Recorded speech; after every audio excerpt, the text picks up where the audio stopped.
কোনো রকম রেসপন্স সেদিক থেকে আসেনি। 15-20টা নাম্বারে ফ্রেন্ডসের কাছ থেকে বা সিনিয়র্সদের কাছ থেকে নাম্বার নিয়ে নিয়ে ফোন করছি। মেড ভাই আমাদের রাধুনি ইয়েতে ইয়ে নেই, मुंह से सुपारी निकाल के बात कर रहे बाबा। যাচ্ছি। তাই ভেবেছিলাম একসাথে পুজোর শপিংটা করব, কিন্তু সে ছিল মানে দিদি আর বাবু। শাড়িটা নিয়েছি রামপুরহাটে, সেভাবে কোনো দোকান আমার চেনা নেই। Hi, WhatsApp everyone, welcome back to my channel.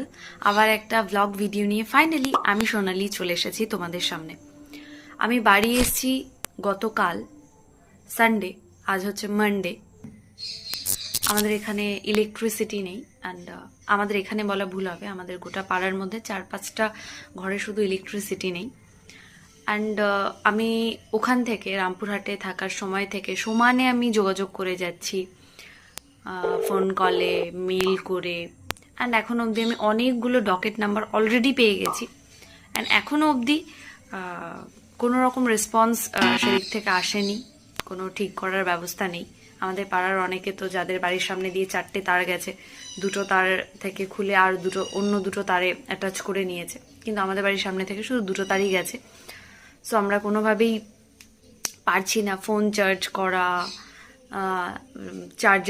Chargeable যে লাইটগুলো হয় সেগুলো চার্জ করা, খুবই প্রবলেম হয়ে যাচ্ছে অন্ধকারের মধ্যে। তারপরে দিদি বাবু এসেছে, অ্যান্ড সিরিয়াসলি মানে কেমন একটা রাজ্যে আমরা থাকছি, অদ্ভুত লাগে যে 3 দিন হতে চললো, আমি জানি না আগামী 4-5 দিন 6-7 দিনের মধ্যে আদেও আমি কোনো ইলেকট্রিসিটি পরিষেবা পাবো কিনা।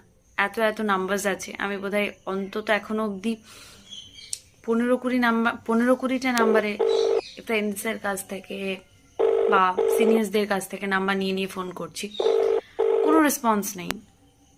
শুধু একটার পর একটা ডকেট নাম্বার পেয়ে যাচ্ছি, 4-5টা হয়তো এখনো অবধি আমার কাছে ডকেট নাম্বার হয়ে আছে। অ্যান্ড যখনই ওদের যারা রয়েছে রেসপন্সিবল পার্সন, যাদের সাথে কথা বলতে পারবো, বলছে আমাদের যিনি আছে কাস্টমার কেয়ার, যাই হোক তার সাথে কথা বলবো, 10 মিনিট ফোনটাকে একদম মিউটে রাখা হচ্ছে, তারপরে কলটা কেটে যাচ্ছে। তবে আমি জানি না কবে কি এখানে ইলেকট্রিসিটি আসবে, কবে কি ঠিক হবে। যাই হোক, দেখা যাক আজকে সারাদিনটা কিভাবে কাটাচ্ছি, সেটাই এই ব্লগে তোমাদের সাথে শেয়ার করবো। অ্যান্ড ইয়েস, বাইরে বৃষ্টি, ওয়েদার খুব একটা ভালো না সত্যি, মানে পুরো সময়টা রোদ থাকে, থাকে 3-4 দিনের বৃষ্টি কি যে করে দিতে পারে সত্যি। মানে এরকম যদি কন্টিনিউ 3 মাস 4 মাস হয় তাহলে তো বাস কোনো কথাই নেই। যাই হোক, স্টে টিউন, দেখতে থাকো ব্লগটা শেষ অবধি। Today my di cooking special biryani for us. Made by আমাদের রাধুনি। Only few more days to wait for Durga Puja, and আমার হাত মুখ চুলের অবস্থা খুবই খারাপ, তাই এখন থেকে একটু একটু করে স্কিন কেয়ার করছি, হেয়ার কেয়ার করছি। আচ্ছা, তোমাদের কি অবস্থা?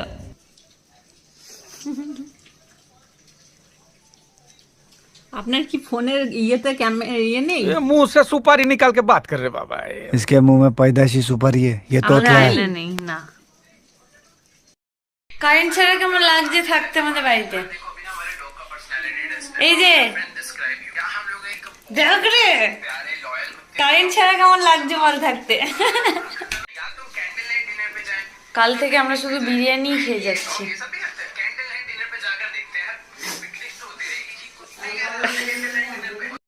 এখন এই বৃষ্টি ভেজা দিনে ভালো ভালো খাবার দাবার, ঘুম আর একটু আড্ডা। আমার অফিসও 2 দিন ছুটি ছিল, বাবুর পরীক্ষাও হয়ে গেছিল, তাই ভেবেছিলাম একসাথে পুজোর শপিংটা করব, কিন্তু ওয়েদারের যা অবস্থা সেটা আর হলো না।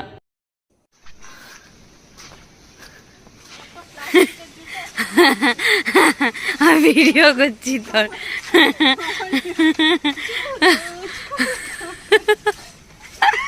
আসতে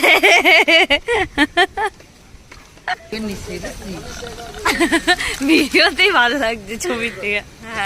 আমাদের বাড়ির সামনের রাস্তাটার কি অবস্থা দেখলে? আমি আর সুদীপ্তদা একটু বেরোবো, দিদি এলো একটু ছেড়ে দিতে।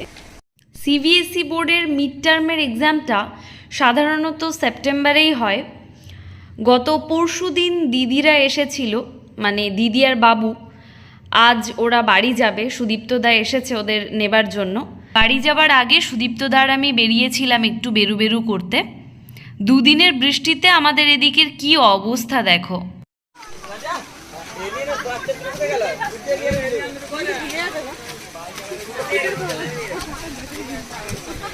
ট্রুমেডসে মার কটা মেডিসিন অর্ডার করেছিলাম, সেগুলোই আজ রিসিভ করলাম। আজ সোনাঝুরি থেকে কাঁথা স্টিচের এই শাড়িটা নিয়েছি। দিদি আর আমি সেম নিয়েছি। ওর হচ্ছে ইয়েলো কালারের, একদম হালকা বেশ সুন্দর, ইয়েলোটা খুব মিষ্টি। আর আমি হোয়াইট কালারের নিয়েছি। আর দুটো শাড়ির আমাদের প্রাইস পড়েছে 1150 টাকা, মানে এক একটা 575 টাকা করে। আর আসার সময় ব্লাউজ পিসটা অলরেডি আমরা টেলারে দিয়ে চলে এসেছি, জানি না পুজোর আগে পাবো কিনা। আর এই ব্যাগটা কিনেছি, এটার প্রাইস পড়েছে 150 অনলি। অ্যান্ড স্পেসটা অনেক বড় ব্যাগটার, দেখো একটাই কম্পার্টমেন্ট আছে, অ্যান্ড বাইরে একটা ছোট কম্পার্টমেন্ট আছে। এই দেখো,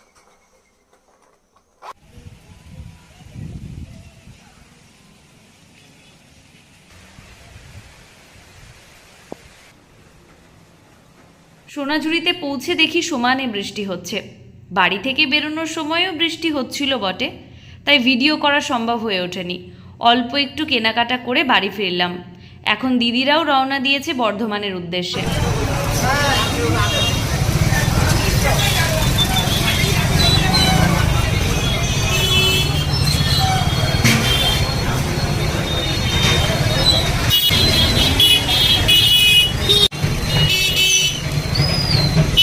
আগামীকাল বিশ্বকর্মা পুজো, তাই হয়তো বাজারে এত ভিড়।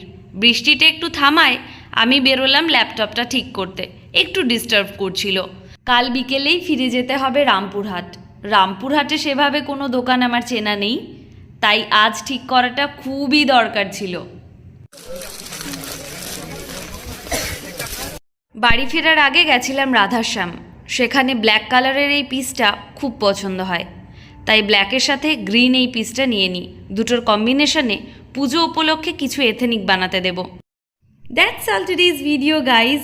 I hope you all like this video. But before you go, click the bell icon to get new videos notification first. Bye bye. See you. Take care.